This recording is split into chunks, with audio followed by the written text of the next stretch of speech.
आणि सुरुवातीलाच खास रिपोर्ट आहे तो म्हणजेच अमराठी रिक्षा चालकांनी आज कांदिवलीमध्ये जो काही माज दाखवलाय, जी काही मुजोरी दाखवली आहे त्या संदर्भात राज्यामध्ये अमराठी रिक्षा चालकांना मराठीची सक्ती करण्यात आली आहे। किमान मराठी शिकण्यासाठी त्यांचे शिकवणी वर्ग देखील घेण्यात आले।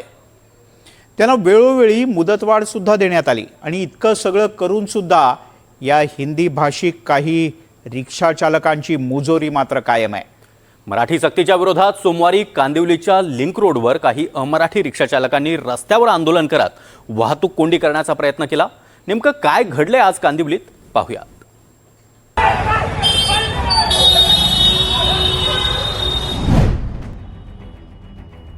अमराठी रिक्षा चालकांनी कांदिवलीच्या लिंक रोडवर हे आंदोलन केलंय। अजेंडा होता मराठी सक्तीला विरोध। या रिक्षा चालकांना मराठी शिकण्यासाठी 15 ऑगस्ट पर्यंत मुदत देण्यात आली होती। त्यानंतर कारवाईचा इशारा परिवहन मंत्री प्रताप सरनाईकांनी दिलाय। पण कांदिवलीत 101 अमराठी रिक्षा चालक रस्त्यावर उतरले आणि काही केलं तरी मराठी बोलणार नाही असा माज दाखवत आंदोलनाला सुरुवात केली। प्रवाशांना घेऊन जाणाऱ्या इतर रिक्षाही त्यांनी अडवल्या।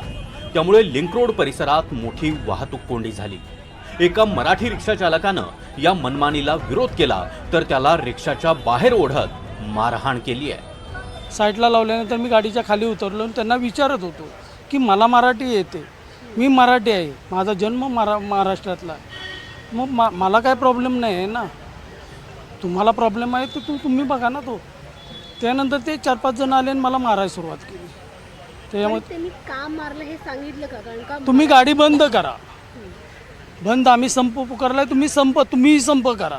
मग आता पोलीस स्थानकात आला आहात, पोलिसांनी तक्रार नोंदवून घेतलेले। पोलिसांनी काय म्हटलंय मग? त्याच्यावरती कारवाई करता येईल। एक जण सापडला तिथं, त्याला त्या पोलिसांच्या जवळ दिलेलं आहे। मराठी सक्तीसाठी हे करताय तर मग ही यांची मुजोरी म्हणायची का की त्यांना मराठी बोलायचं नाही? हां, त्यांची मुजुरीच आहे। अचानक झालेल्या आंदोलनामुळे सकाळच्या वेळी कामावर जाणाऱ्या लोकांची मोठी अडचण झाली। विद्यार्थी, वयोवृद्ध नागरिकांना मोठा मनस्ताप सहन करावा लागला। अनेकांना चालत किंवा पर्यायी मार्गाने कार्यालय गाठावं लागलं। नागरिकांचे हाल आणि आपली कृती चुकीची असल्याचं लक्षात आल्यावर मात्र इथल्या रिक्षा चालकांनी नरमाईची भूमिका घेतली। तो योग्य होता? नहीं, योग्य होता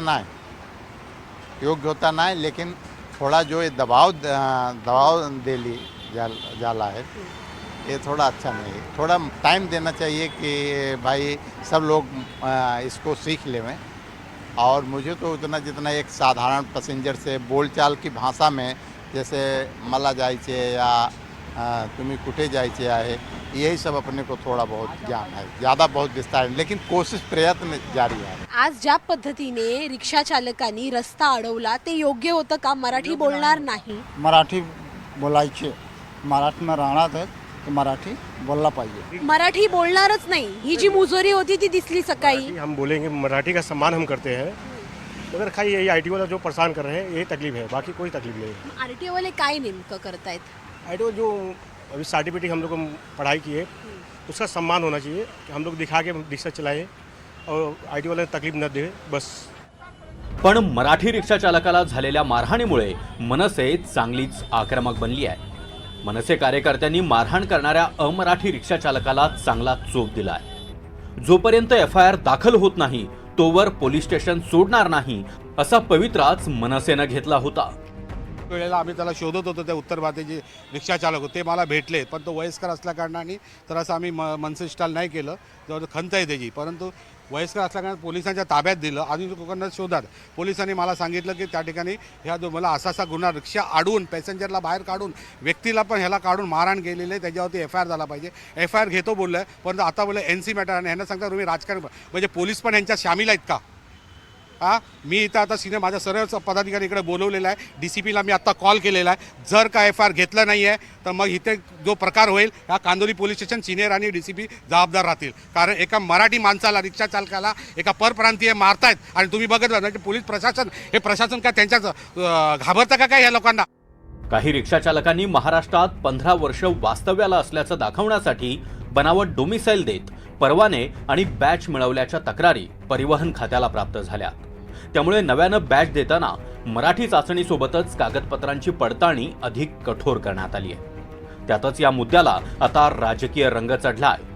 उत्तर प्रदेशचे माजी मुख्यमंत्री अखिलेश यादव यांनी मराठी भाषेचा आदर असावा पण त्यावरून राजकारण नको अशी टीका भाजपवर केली आहे। तर शिवसेनेचे नेते संजय निरुपम यांनी परिवहन मंत्र्यांची भेट घेत मराठी शिकण्यासाठी रिक्षा चालकांना अधिक वेळ देण्याची मागणी केली आहे। 10-15% लोक आहेत जो अजूनपर्यंत मराठी शिकले नाही, त्यांना पण एक संधी मिळाली पाहिजे। मी मंत्री महोदयांना सांगितलं की साहेब असा करा तुम्ही की एक थोडासा त्याने मुदत द्या, नाहीतर एक जो मराठी भाषा प्रशिक्षण केंद्राचा जो काम आहे ना तो एक चालू ठेवा।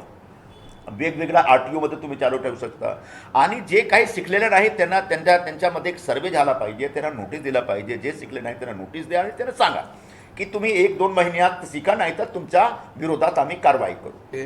कुणीतरी नवी मुंबईचा कुठला तरी नेता सांगतो हम महाराष्ट्र में टैक्सी भी चलाएंगे, रिक्शा भी चलाएंगे, पैसे भी कमाएंगे और मराठी में नहीं बोलेंगे, परिवहन मंत्री जो करने का वो करो। म्हणजे अशा प्रकारे धमक्या देणार आणि त्याचबरोबर कायद्याचं पालन जर कोणी करत नसेल तर ते बिलकुल परिवहन विभाग सहन करणार नाही। परंतु कायद्याच्या कक्षेच्या बाहेर जाऊन जर आमच्या अधिकाऱ्यांनी दंड जरी मारला असेल ह्या मराठीच्या मुद्द्यावर, चुकीचे दुसरे अनेक काही कायद्याच्या त्रुटी आहेत आणि त्यानुसार जर कारवाई केली असेल तर त्या विषयावर मी काय बोलू शकत नाही। परंतु मराठीच्या विषयावर जर कायद्याच्या कक्षेमध्ये राहून बेकायदेशीररित्या जर कोणी कारवाई आमच्याही अधिकाऱ्यांनी केली असेल तर त्यांच्यावर सुद्धा कारवाई केली जाईल।